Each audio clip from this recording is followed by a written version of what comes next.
పసిడి కాంతుల్లో పద్మావతమ్మ, పసిప్రాయముల వాడు గోవిందుడమ్మ, విరివలపు ప్రణయాల చెలి మనసు గెలిచాకే కళ్యాణ కళలులికినాడమ్మ.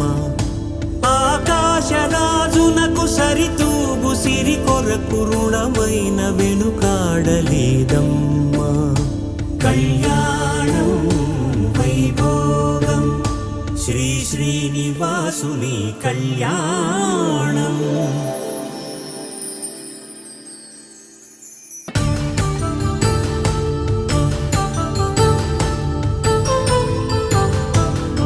వేదమంత్రం అగ్ని సాక్ష్యం జరిపించు ఉత్సవాన, పసుపు కుంకాలు పంచభూతాలు కొలువైన మండపా